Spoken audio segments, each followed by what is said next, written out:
Mizmor Kafret 28. Les David et les Adonai Ikra, Tsuri, Al Techerash, Mimeni, Pen Techeshe, Mimeni, Venimshalti, Imior Debor. Alors, très intéressant ce Mizmor. Il y a Kafret.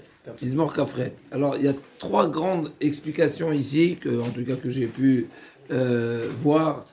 Trois grandes explications. Ce Mizmor-là, il est suite à quoi? C'est quoi l'objectif? C'est quoi le sujet? C'est quoi l'histoire de ce Mizmor? Alors, il y a la première explication, après on va retrouver dans les mots. Première explication, on va commencer par le Malbim. Le Malbim nous dit, c'est un Mizmor, comme on va voir, qui, David Améler s'adresse à Kashborou, à savoir, il lui demande d'être protégé des ennemis qui cachent leur jeu, des hypocrites. Comme c'est, n'est-ce pas,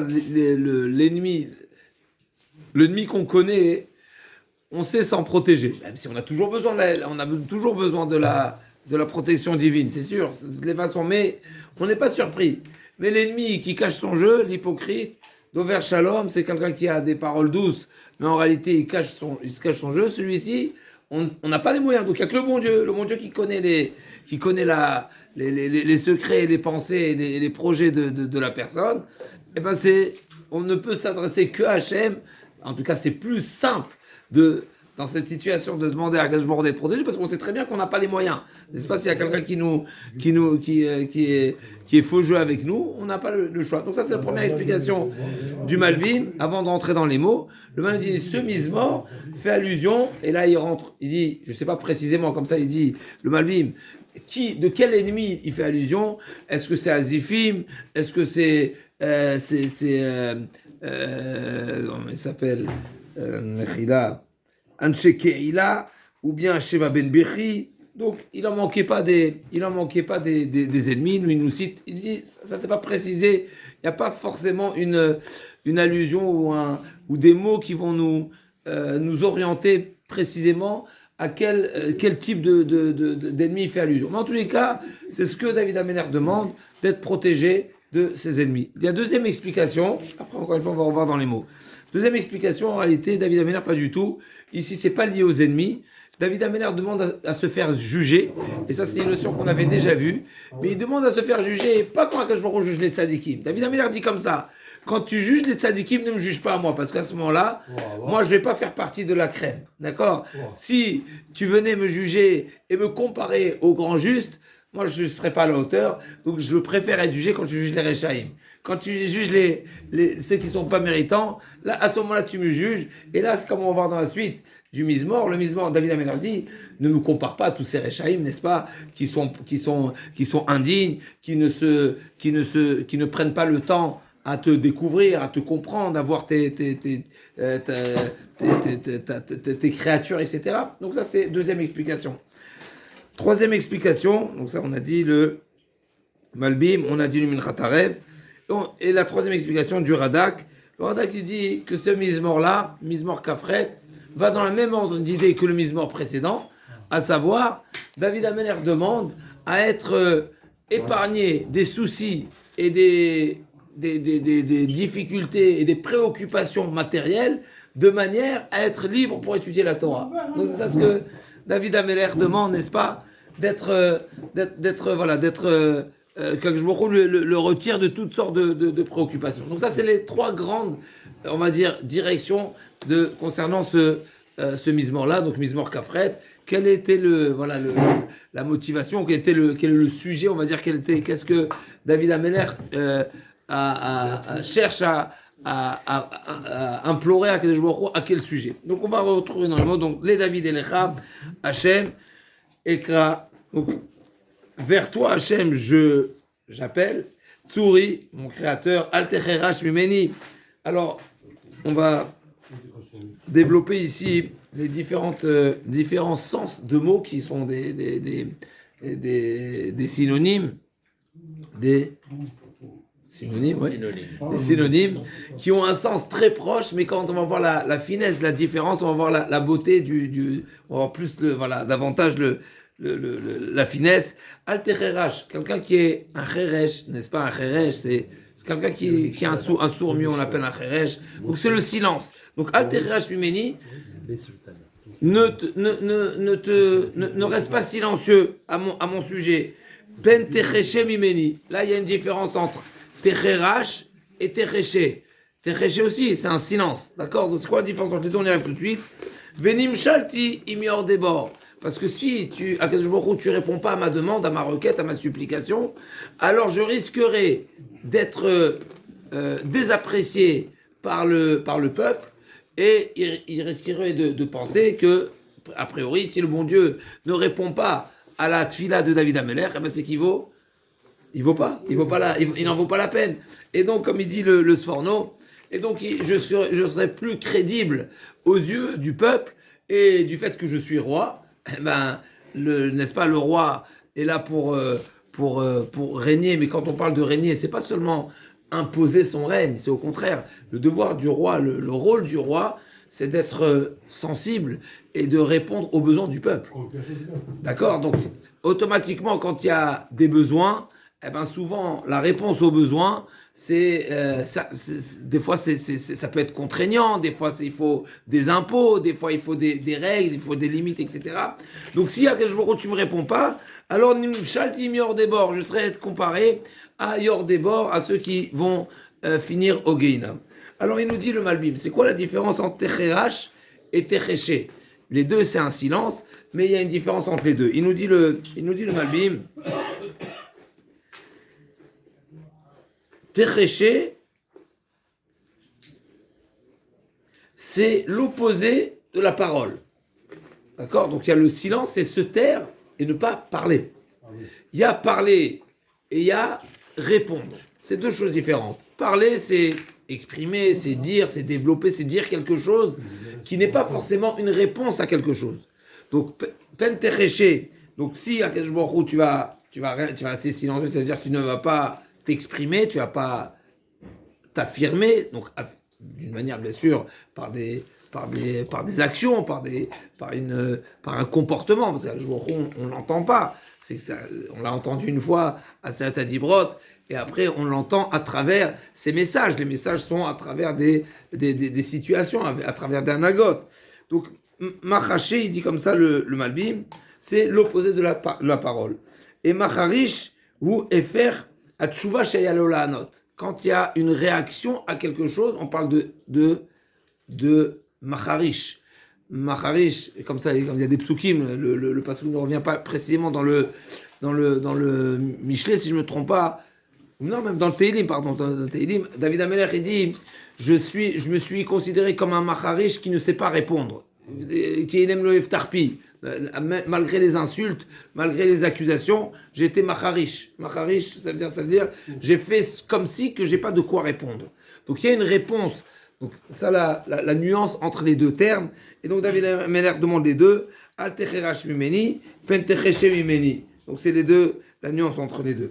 Alors il nous dit la suite du pasuk, Shema kol tachanunai, écoute la voix de mes supplications, Beshavi elecha, quand je t'implore, Benos'i yadai devir kotchecha, quand je lève les mains, Nos'i yadai, ma main, pardon, au singulier, El devir kotchecha, en direction du Beth Amikdash. Alors nous avons rappelé déjà, je pense dans les shiurim précédents, qu'il y a une mitzvah, comme ça on apprend du pasouk, si je ne me trompe pas c'est dans Daniel, Veitpalelu elecha derartzam. On priera vers Hachem depuis leur pays d'exil. Donc tous les pays, dans tous les pays du monde, on est convergé vers Eretz Israël. Eretz Israël, c'est vers le Beth Amikdash. Et bien, il y a plusieurs explications à ce sujet-là. C'est quoi l'idée de se tourner vers le Beth Amikdash? Une des explications, c'est qu'en réalité, tout le shefa du monde entier, toute l'abondance, toute la bonté du monde entier provient de là-bas. Donc c'est là-bas l'adresse, c'est là-bas la porte. La porte du shefa vient de là-bas. Il y a une autre explication, on appelle ça Talpiot également. Talpiot, c'est quoi Talpiot, le quartier Yerushalayim? Tout le monde connaît ce quartier Talpiot. C'est quoi Talpiot? C'est Tel-Piot. Tel-Piot, c'est c'est un monticule, c'est de Piot, des bouches, c'est-à-dire toutes les bouches se dirigent vers là-bas. Et bien, j'avais pensé à un chidouche terrible, en réalité, le fait qu'on se tourne tous vers un même endroit, eh ben ça fait en réalité, nous on est là, on est en France, mais sachant qu'il y a d'autres juifs, des dizaines de milliers de personnes à l'autre, aux États-Unis, qui prie aussi dans la même direction. On va tous se retrouver et toutes les voix, toutes les prières, elles vont se retrouver ensemble, elles vont monter et ça va donner un effet de force, un effet de qui est beaucoup plus puissant. C'est pas une bakasha quand je prie. D'ailleurs, on sait bien que Rachamim, comment ils ont instauré, nos sages, comment ils ont instauré la tefila, c'est toujours au pluriel. C'est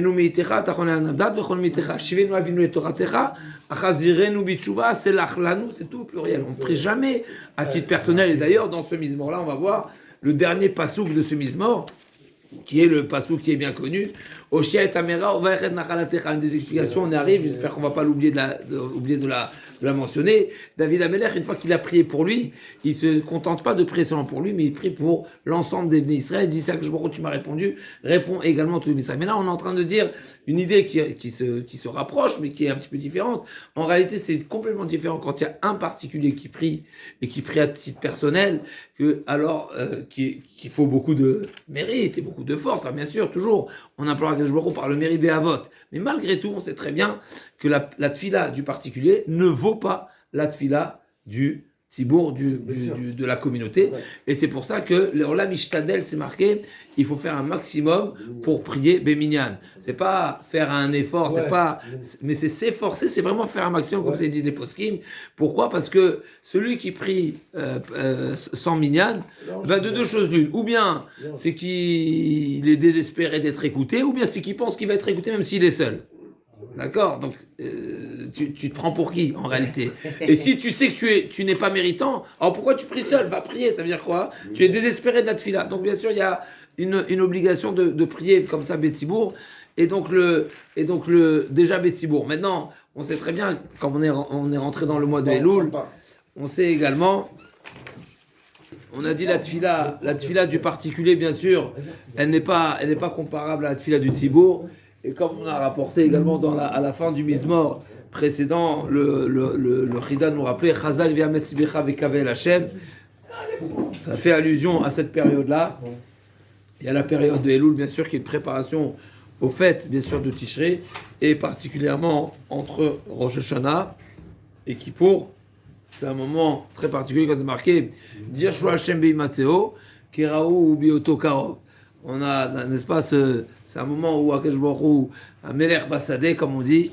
Donc ça, c'était pour revenir avec cette notion de El Devir Kochecha, le passage qui nous dit que David Amelech, Nos'i Yada El Devir Kochecha, juste quand je lève les mains vers le Beth Amikdash, alors on sait très bien que le Dévir, on sait très bien que David Amelech, le Beth Amikdash n'était pas encore construit. Mais bien sûr, c'est l'idée.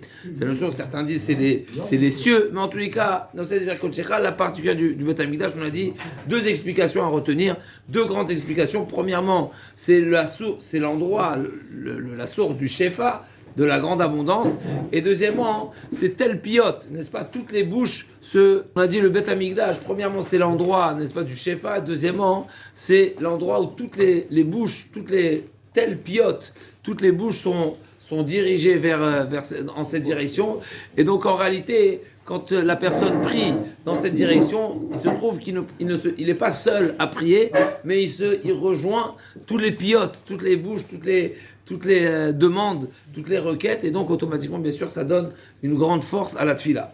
Donc ça c'est Shema kol tachronim shavi dacham yosei kochecha al timshecheni im reshaim ve'im po'alei aven dovre shalom im rehem ve'rabi vavam. Donc là, selon les trois, on a dit il y a trois explications dans ce mizmor, et on va essayer, je sais, c'est pas très clair encore pour moi, mais en tout cas on va essayer Bezrat Hashem de clarifier ça. Quel est le lien des psukim? Mais des fois, très souvent, on n'arrive pas à trouver le lien direct des psukim, comme le Malbim nous avait fait l'introduction.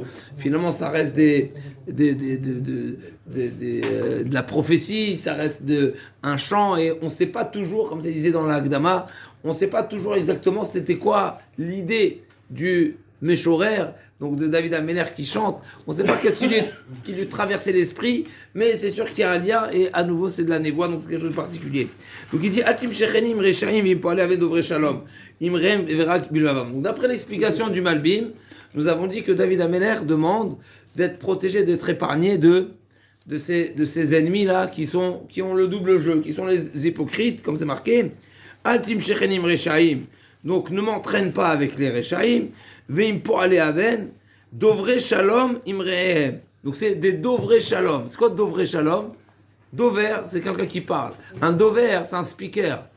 Un Dover, comme ça on dit en hébreu. En hébreu moderne, le Dover, c'est le speaker. Qu'est-ce qu'il fait? Il ne fait que parler. Voilà, c'est un speaker. Dovrei Shalom imrehem. C'est des gens qui parlent. Ils ont beaucoup de choses. Ils ont des choses à dire, mais on ne sait pas forcément ce qu'il y a à l'intérieur. D'accord? Alors que intérieurement, dans leur cœur, c'est que du mal, n'est-ce pas, Rabbi Vavam? Et sur ça, David Ameler dit, alors c'est intéressant, c'est quoi Altim Shecheni? Quel rapport, quel est le lien? David Ameler demande d'être protégé de ses ennemis. C'est quoi Altim Shecheni? Imre Shaim, ne m'entraîne pas avec eux. C'est quoi ne m'entraîne pas avec eux? C'est pas le sujet. Le sujet, a priori, c'est d'être protégé de ses ennemis. Il nous dit, David Ameler, parce qu'en réalité, malheureusement, c'est justement ça la problématique de ces ennemis-là. Ils risquent de m'entraîner dans leur jeu. Parce que justement, ils cachent leur véritable face. Je la connais pas. Donc ils risquent de m'entraîner. Donc non seulement ils me veulent du mal, mais en plus de ça, ils risquent de m'entraîner. Et m'entraîner pas seulement dans des embuscades ou autres, mais c'est bien sûr dans leur riche route, dans leur mal, dans leur rébellion envers Akadosh Baruch Hu.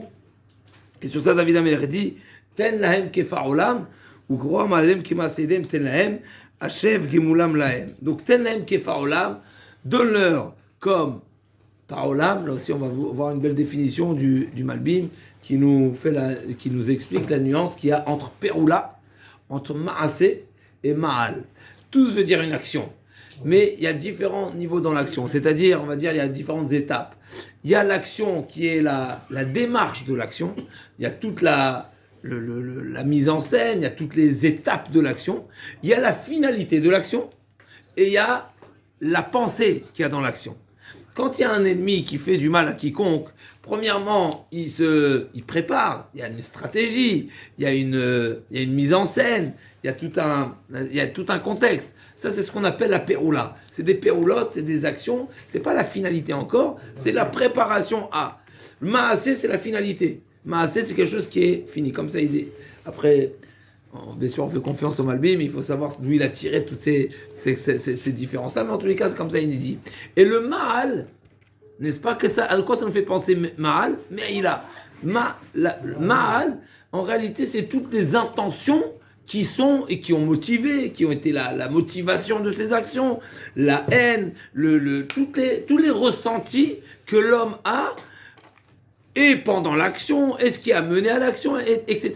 C'est ça les trois choses. David Ameler demande à Kadosh Baruch Hu, je te demande de les punir et de prendre en considération chacune des étapes et chacun des éléments.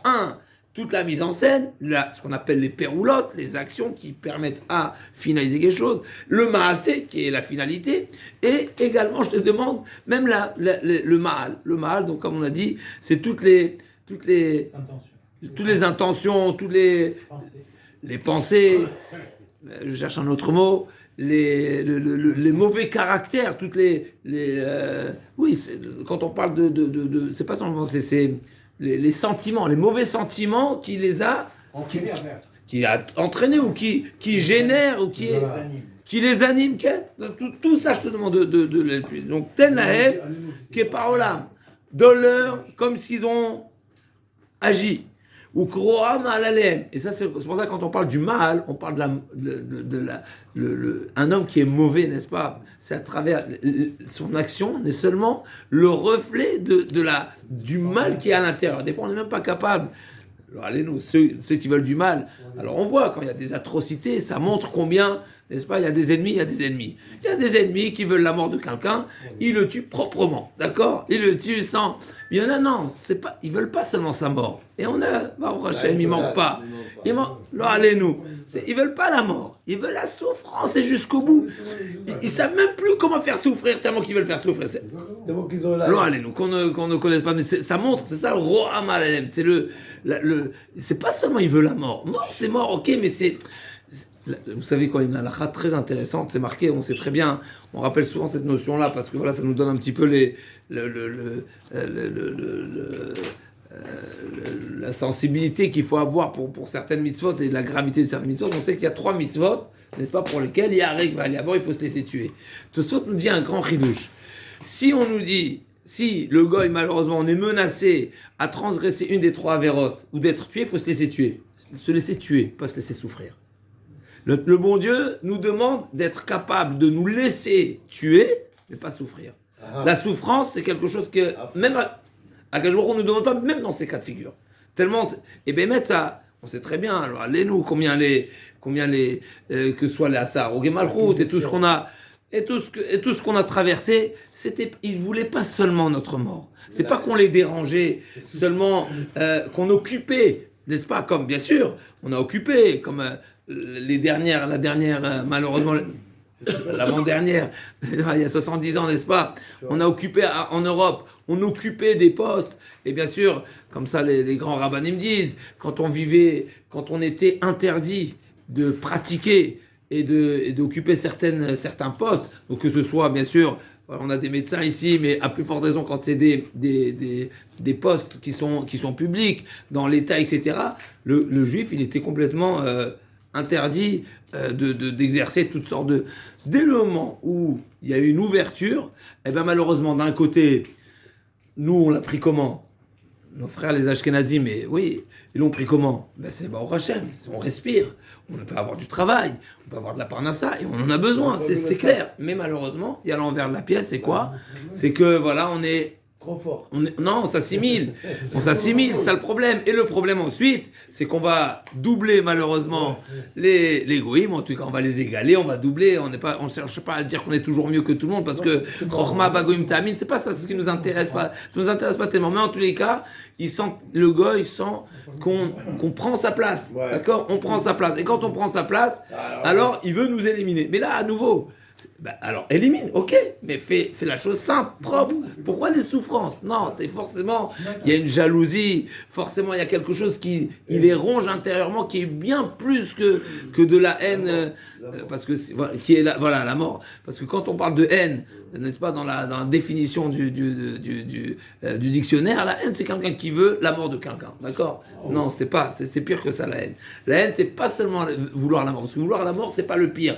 Il y a Roham Alalem, comme on dit dans ce passage-là, c'est là, et ça s'exprime par de la cruauté, par des actions qui sont barbares et qui sont inexplicables, n'est-ce pas? Tellement que nous. Donc c'est ça, on a trouvé ce beau ridouche-là du Malbim qui nous dit la différence entre, à nouveau, Peroula, Maasé et Maal. Et Maal, a priori Maal. Okay? Maal. Donc les 3 vont dans le sens de l'action, mais pas forcément les mêmes étapes. Encore une fois, il y a la Peroula qui est la mise en scène, il y a le Maasé qui a la finalité, le Maal c'est plutôt ce qui est lié aux intentions et aux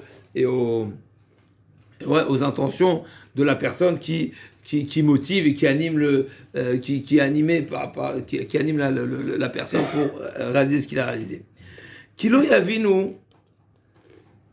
Et donc, encore un petit redouche à ce sujet-là, David Ameller, en réalité, pourquoi il est tellement comme ça, a priori, il demande une vengeance qui est tellement sévère. Les mêmes farchim me disent tout simplement c'est Mida Keneged Mida. C'est ce qu'ils méritent. Pourquoi? Eux, ils ont caché leur jeu Naron, alors ils ne montrent pas qui ils sont réellement. Et bien, il y a seulement toi, Hachem, qui sais exactement quels sont tous leurs projets, tous leurs mauvais sentiments.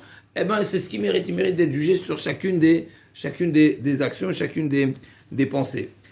Alors, encore un petit rédouche à ce sujet-là. On sait très bien, hein, la Gemara dans Kiddushin qui nous dit, c'est toujours ça, c'est une explication du Minchat Aref, si je ne me trompe pas, qui nous dit comment est-ce possible. C'est intéressant parce que ça, le Minchat Aref, il ne va pas du tout dans cette explication du Mizmor, mais là il rejoint un petit peu l'explication du Malbim, en tous les cas, du Malbim, puisque il pose une question, il s'interroge en rapportant une Gemara dans Kiddushin. Nous savons très bien que le bon Dieu punit les actions, ne punit pas la pensée. Marshava, en. Oui, en Akash Baruch Hu, La Baruch Hu ne comptabilise pas les mauvaises pensées. Les bonnes pensées, oui, pas les mauvaises pensées. Les mauvaises pensées, non, à l'exception de la pensée de Avodah Zarah. Ça, c'est exceptionnel. Avodah Zarah, voilà, c'est la Masechet du jour, mais si on a manqué aujourd'hui, on va rattraper Bezrat Hashem. En tous les cas, la Marshava, Prima al-Chem, n'est-ce pas, la Marshava de Avodah Zarah, c'est un problème. C'est un problème. Akjoubourou l'a comptabilisé. Donc là, la question qui se pose ici, c'est comment se fait-il que David Ameller demande que les Rechaim soient punis non seulement sur leurs actions, mais pas pas seulement la finalité, mais tout ce qu'ils ont, que tout se cumule, qu'il y ait un cumul de tout, pas seulement la finalité, n'est-ce pas? Quand normalement, quand on punit quelqu'un, normalement, je sais pas si c'est normalement, mais en tout cas un Bedin, normalement, oui, effectivement, le Bedin, il prend pas en considération les intentions. Quand même, il prend en compte la préméditation. Le Bedin, c'est que le Bedin, il prend pas forcément en compte la préméditation dans le sens où la personne a monté une stratégie, déjà ça fait un certain temps, et il est déterminé depuis, et il a... Non, même ça change pas. Ou il rentre dans le cadre de l'assassin ou pas. Mais par contre, le bon Dieu, voilà, et on revient à la question Mechila, voilà, du Minchat Harev, qui nous dit, la Gemara, elle nous dit que le bon Dieu ne prend pas en considération les mauvaises pensées. Donc comment David Ameller demande à Akashborou de punir ses ennemis et de punir non seulement sur les actions, mais même sur les mêmes mauvaises intentions. Question. Ça fait très peur. Tout ce qu'on dit que le bon Dieu ne juge pas la mauvaise pensée, c'est seulement si la pensée n'a pas abouti. Seulement si c'est resté une pensée. Mais une fois que l'action, une fois que le projet, une fois que tout c'est finalisé, et donc la personne a mené à bout ses mauvaises intentions, et ben ces intentions s'ajoutent également. C'est-à-dire que, admettons, donc il y a le cumul.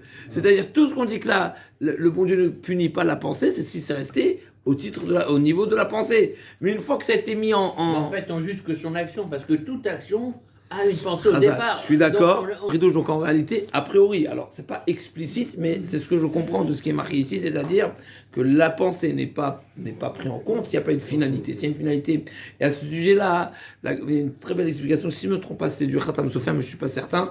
J'avais pas prévu le rappeler ce Chidouche-là, mais c'est une Gemara, si je ne me trompe pas, qui est dans Nedarim, qui explique le pasouk.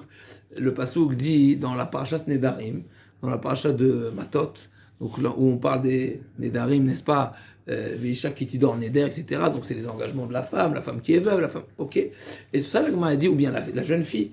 Et c'est marqué que si la jeune fille ou la femme ont fait un vœu, et le mari ou le père ont été au courant, et ils lui ont annulé le vœu, mais elle ne le savait pas. Elle ne savait pas que ça a été annulé. Et elle a transgressé son vœu pensant que son vœu était, d'actualité. Et bien c'est marqué, vous savez ce qui est marqué? Vachem Islachla. C'est marqué qu'elle devra être pardonnée. C'est-à-dire que la faute n'est pas forcément uniquement dans le cas où la faute est les fautes. La faute est faute même s'il n'y a que la pensée. La pensée de la faute. Et sur ça, Rabbi Akiva, quand il arrivait à ce pasouk, c'est marqué dans la Gemara, Rabbi Akiva, quand il lisait ce pasouk, il pleurait. Il disait quoi? Si déjà, celui qui a pensé manger pas cachère, il a pensé manger pas cachère, mais il a fini par manger cachère, il doit avoir de la capara. Le bon Dieu, il doit demander des excuses, il doit demander mechila, il doit demander d'être expié, parce qu'il a pensé à faire une faute.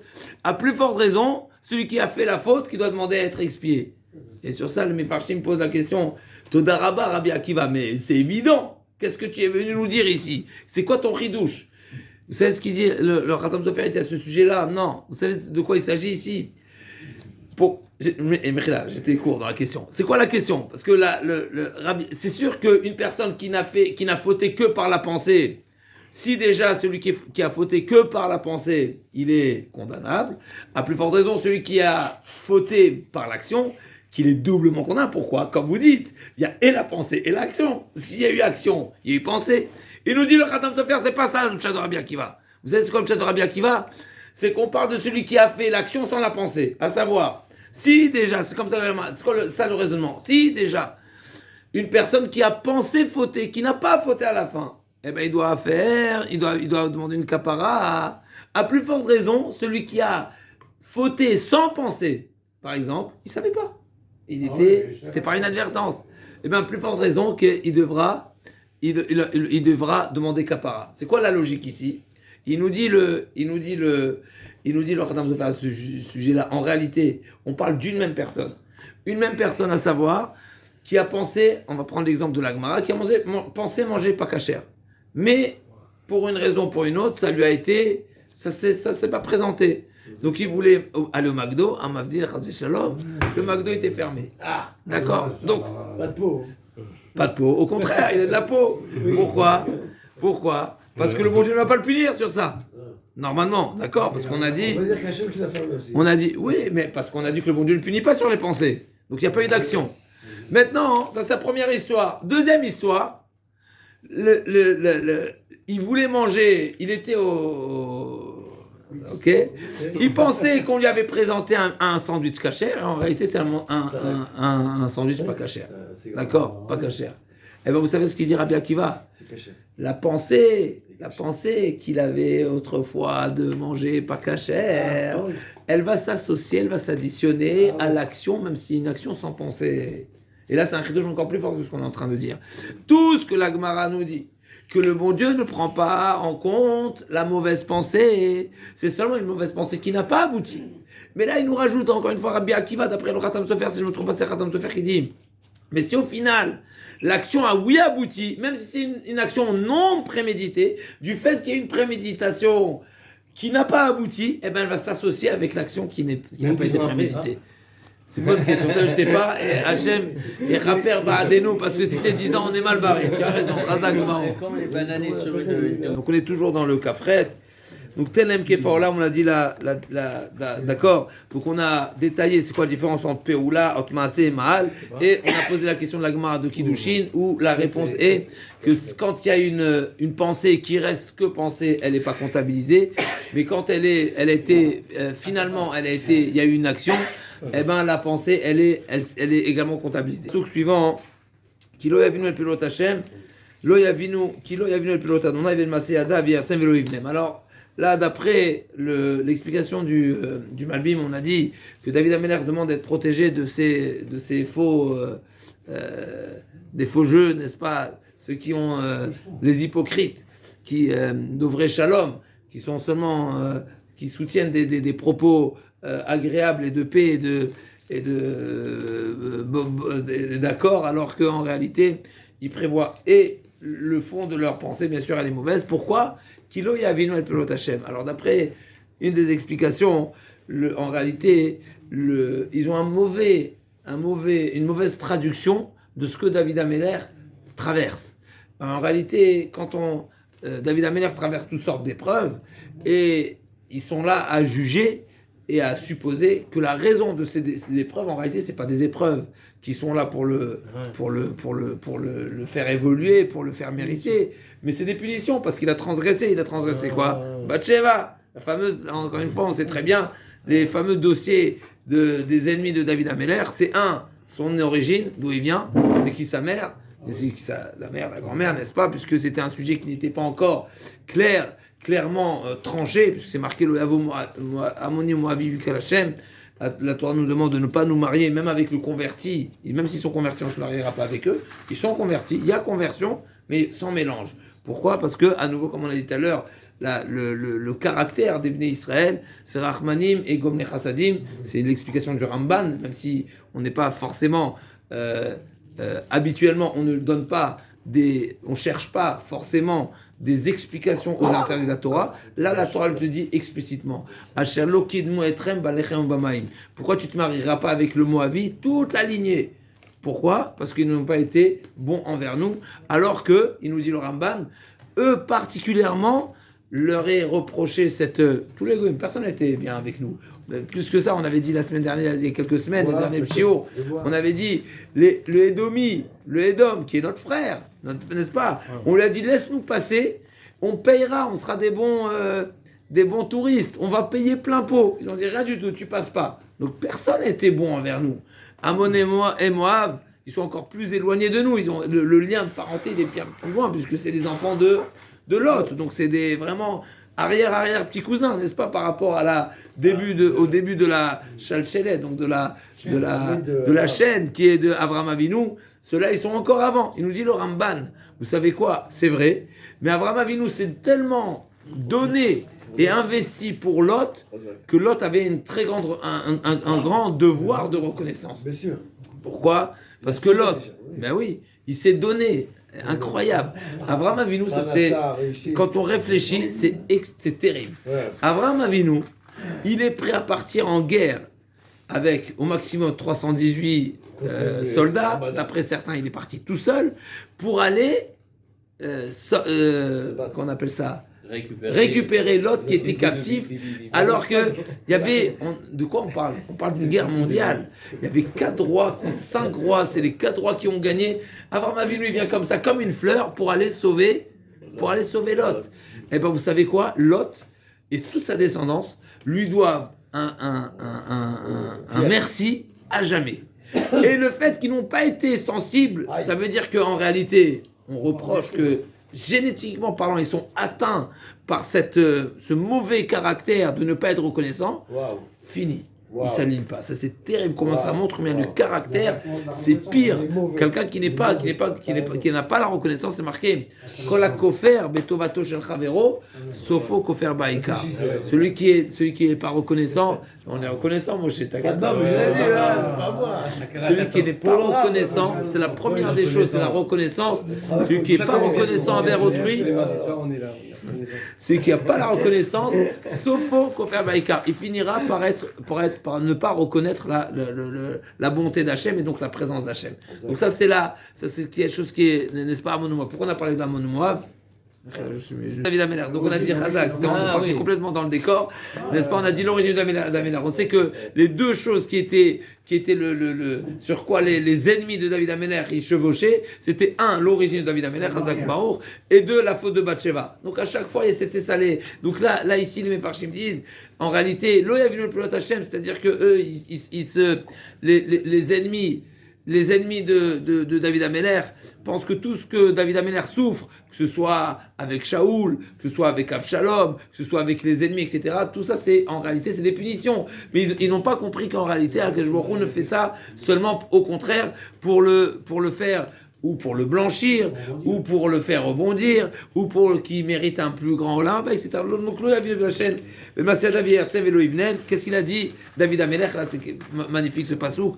Baruch Adonai, qu'est-ce qu'il dit David Amelech? Baruch Adonai, Kishama, Kol Tachanunai. C'est au passé.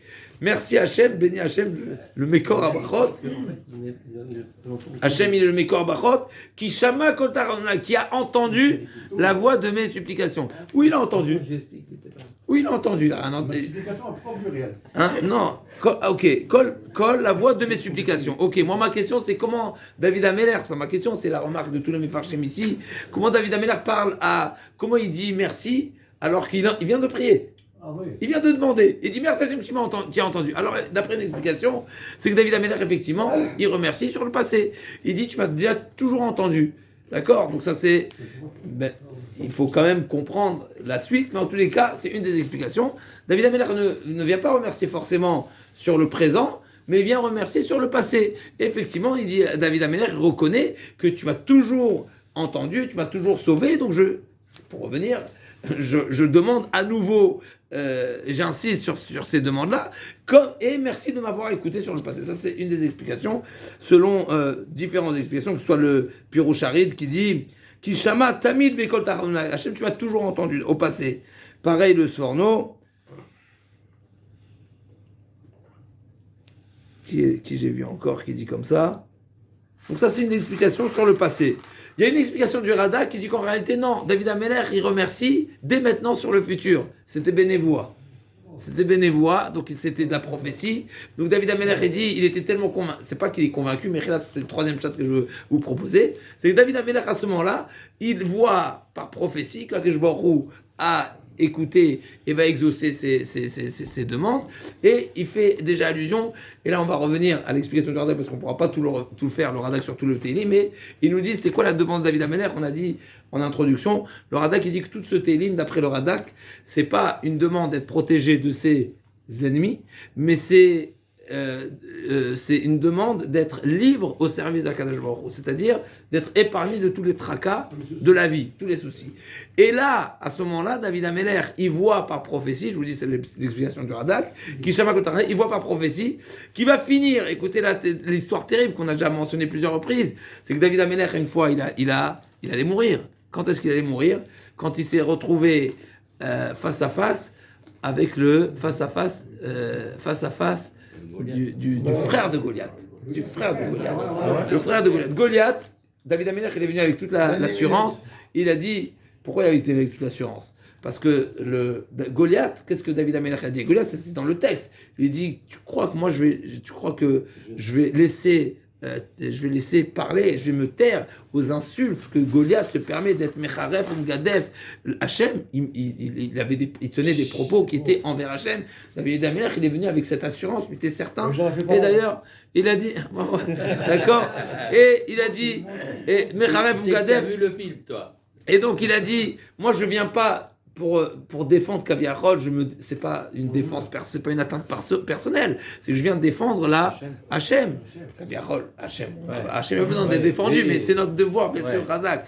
C'est la forme de vengeance. Et donc David Ameler, avec un petit caillou, il a, bien sûr, c'est des Nissim, etc. En tous les cas. Mais une fois, David Ameler, il était en train de chasser, on avait raconté ce midrash là, et il a. En réalité, c'était le Satan, le Yetzirah, qui s'est déguisé en une volaille ou en une proie, et il a entraîné David Ameler chez l'ennemi, vers la Kavayarok, d'accord? Donc il est passé chez l'ennemi. Vous savez qu'il a atterri, il s'est trouvé nez à nez avec Ishbi. Ishbi, c'est le frère de Goliath. Il dit, David Ameler, là, t'es tout seul, t'es surpris, je vais m'occuper de toi. Qu'est-ce qu'il a fait? Il a jeté en l'air. Le frère de Goliath, c'est le frère de Goliath, il l'a jeté en l'air et il s'apprêtait à le recevoir sur son épée. N'est-ce pas? D'abord, en premier temps, il a écrasé avec la grosse poutre, ensuite il a jeté en l'air. Et pour écourter, il a été sauvé par... Non. Il a été sauvé par qui? Qu'est-ce qui est venu en son aide? C'est Mechila. C'est Avishai Ben Tserouya qui a compris par des signes, des simanim très particuliers que David Ameler était en sakana. Il est venu, et quand il est venu, Avishai Ben Tserouya, Ishbi, il a paniqué parce qu'ils sont deux. Avant c'était David Ameler qui est tout seul, c'est un gringalet à côté du géant, n'est-ce pas, Mavdil, bien sûr, puisqu'on sait que le Goliath c'était un géant, donc son frère probablement également, il faisait plus de 3 mètres, d'accord, donc David Ameler pas forcément, et donc quand Avishai est arrivé, là, Ishbi, il était en panique, et donc là, c'est à ce moment-là qu'il a jeté David Ameler en l'air, et il s'apprêtait à le recevoir sur son épée. Qu'est-ce qu'il a dit Ishbi? Qu'est-ce qu'il a dit Avishai? Il a dit Shema Mefourash et il a stoppé David Ameler en l'air. C'est ça l'histoire. Bah oui, c'est l'histoire. Et sur ça, la Gemara demande, mais je comprends pas. Pourquoi David Ameler lui-même, il n'a pas fait, il n'a pas dit le nom de Shema Mefourash. Non. En Chavush Matirason Betasourim. Quelqu'un qui est dans un prisonnier ne se démenote pas. Donc quelque part, là, c'était une certaine justice de David Ameler, sans rentrer dans tous les détails. En tous les cas, à partir de ce moment-là, ce qui nous intéresse pour notre tfila ici, le Mizmor, à partir de ce moment-là, Avishai, il a dit à David Ameler, fini, tu sors plus en guerre. Tu sors plus en guerre, ça y est. C'est que finalement, t'es dans le collimateur, bien sûr, parce que l'Agma explique pourquoi David Ameler devait mériter, Chazvé Shalom, d'être puni, parce qu'il a été, indirectement, il était responsable de la mort de Nov Irakonim. Vous savez pourquoi? Parce que Doeg, il a dit du Lachon Hara sur David Ameler. Donc David Ameler, il était la victime, il était l'objet du Lachon Hara. Eh ben, ça veut dire qu'il est impliqué aussi dans l'affaire. Quelque chose de terrible. Quand on rentre c'est très fin. n'est-ce pas? C'est que les grands qui sont jugés, n'est-ce pas, avec telle finesse. Donc David Ameler, comme ça, Akshmochel a dit David Ameler, finalement, tu as été un des maillons, n'est-ce pas, de ce qui a causé la mort de la ville des Kohanim, eh ben t'es impliqué dans l'histoire, donc tu mérites la mort. Choisis. Ou bien c'est toi qui est puni, ou bien ta descendance. David Ameler, il a pris sur lui. Mais, et c'est pour ça qu'il a été confronté à cette situation, et Avishai, il est venu, il a sauvé. Mais à partir de ce moment-là, et ça le chidouche, à partir de ce moment-là, Avishai dit, ça y est, c'est fini, tu sors plus en guerre, tu t'exposes plus au danger. Vous savez c'est quoi la réaction de David Ameler? Ah, il était d'accord. Ah, ça y est, je suis épargné. Il a été exaucé alors. Alors, je suis épargné, Chazak, c'est ça ce qu'il a vu. Il a vu Berouach HaKodesh. David Ameler, s'il nous dit le Radak, il a vu Berouach HaKodesh qu'il est épargné de sortir en guerre. Donc il dit, je suis libre, maintenant je pourrais étudier tranquillement. Donc il a dit, je suis tranquille, comme ça il dit, Batar Libi, donc il a dit, maintenant je serai libre. Et malgré tout, juste pour conclure dans la lancée du Radak, il nous dit, le Radak, c'est la suite du Pasuk. Donc il a dit, Baruch Hashem Kishama, Radak, Baruch Hashem, effectivement. C'est qui le premier qui a dit Baruch Hashem? Je sais pas. Donc donc Baruch Hashem, il a dit Baruch Hashem qui shama kol tachanunai. Donc d'après le Radak, il a vu Bénévoie, il a vu par prophétie qu'un beau jour où avec tous les détails ou sans les détails, David Ameler sera épargné de sortir en guerre. Et donc pour lui, il a dit Baruch Hashem, merci de m'exaucer, à savoir, comme on l'a dit, la demande de ce Teilim là, c'est d'être épargné de toutes les préoccupations matérielles, de manière à être libre à étudier la Torah. Et sur ça, il dit Adonai Oziu Magini ou Bobatar Libi, Venezarti Veozibi ou Mishira Odenu, Adonai Ozlamo, Maozishod Mishiraou, Oshia et Amecha. C'est quoi la suite logique? Oshia et Amecha. Pourquoi il a dit Oshia et Amecha? Ouvert Nachalater Menase Mada Olam. On arrive tout de suite dans les détails. David Ameler dit maintenant je ne vais plus en guerre avec eux. Donc sauve-les. Quelque part, jusqu'à présent, j'étais là, peut-être un modèle de la Emouna et du Bitachon à Kadosh Baruch Hu, et donc ça donnait la force morale aux troupes. Maintenant, je ne suis pas là, donc je prie particulièrement pour le peuple qui combat, et moi je suis quelque part tranquille au Beth Midrash, mais je pense à eux, même d'où je me trouve, c'est pour ça que c'est passé au Shet Amer Over Nachalatecha. Donc ça, c'est d'après l'explication du Radak. Deux petites explications sans trop vous retenir. Alors,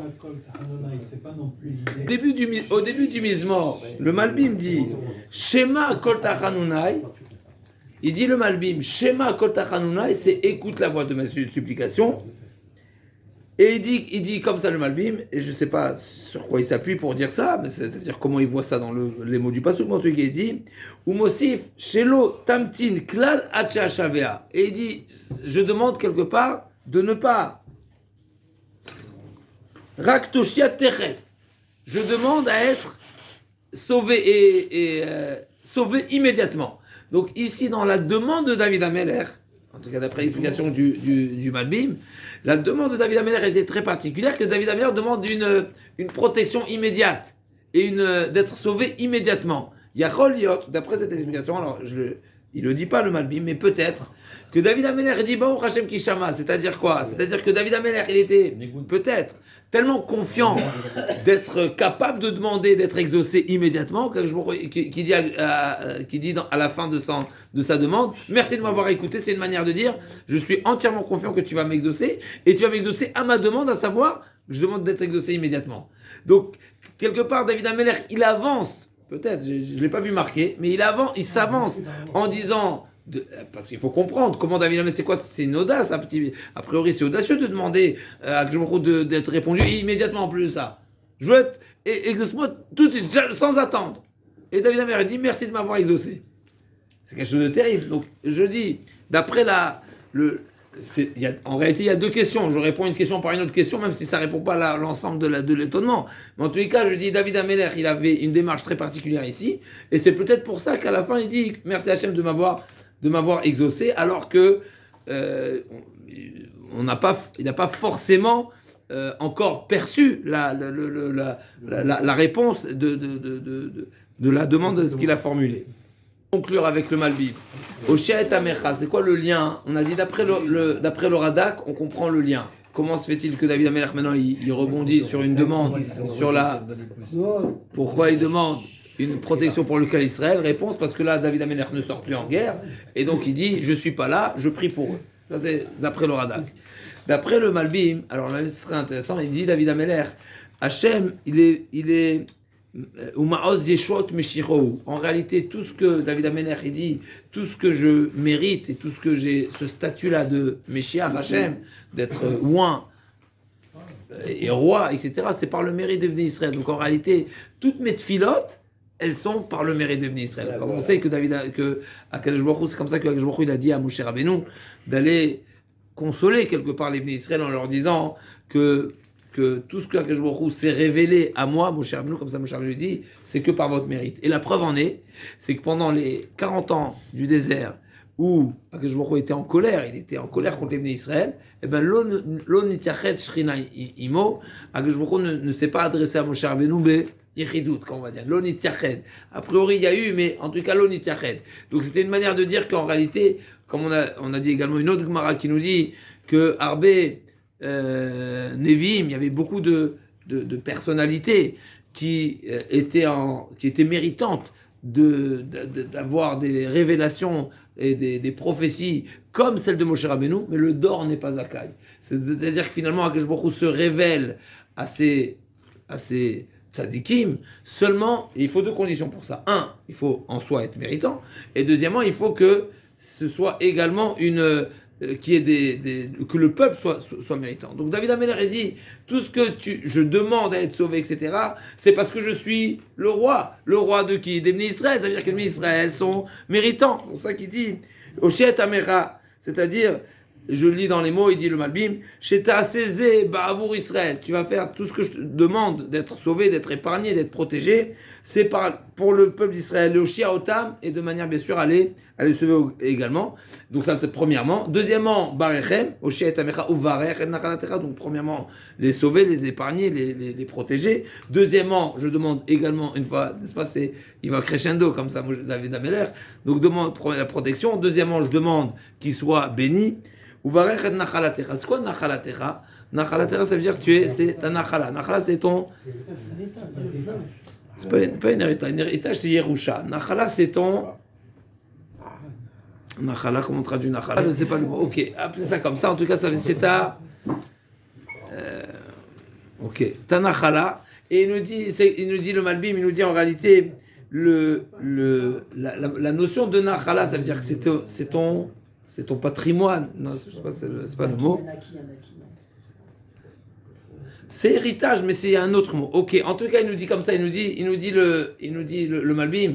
Si les Bnei Israël, ils ont mérité d'hériter ce qu'ils ont hérité, c'est forcément qu'ils ont été choisis. Donc en réalité, le fait, et d'ailleurs c'est ça pour revenir à des grandes idées qui sont le grand sujet du monde en ce moment, n'est-ce pas? Est-ce que à qui revient Eretz Israël en réalité, c'est quoi? Toute cette notion d'Eretz Israël, c'est quoi? C'est pas qu'on se dispute pas une parcelle de terrain. C'est pas ça le sujet. La parcelle de terrain révèle que si le bon Dieu nous a donné quelque chose, c'est qu'il nous a choisi. C'est qu'on est élu. C'est qu'il y a une proximité avec le bon Dieu. En réalité, si toutes les nations comme ça font un plat, n'est-ce pas, et pitom, tout le monde est sensible à la cause palestinienne, c'est pas, personne n'en veut. C'est quoi le problème? C'est qu'ils revendiquent. Oui, mais ils revendiquent la terre. Pourquoi? Parce que si on reconnaît la terre, forcément ça veut dire que le bon Dieu leur a donné, ça veut dire que le bon Dieu, ça veut dire qu'ils ont un lien particulier avec Hachem. C'est exactement ce que dit David Améler. David Améler dit Oshet Amecha, c'est ton peuple. Ou Varer et Nachalatecha, c'est ceux qui ont eu un héritage particulier qui prouve qu'il y a ici une affection, qu'il y a ici un mérite, qu'il y a un lien particulier avec le Kadosh Baruch Hu. Et en plus de ça, Urem, n'est-ce pas, c'est quoi Urem? C'est Minachon, Roé. Roé, c'est-à-dire que Kadosh Baruch Hu, c'est notre berger. Venaseem, et élève-les, Adolam, à jamais, Amen, Kenerat.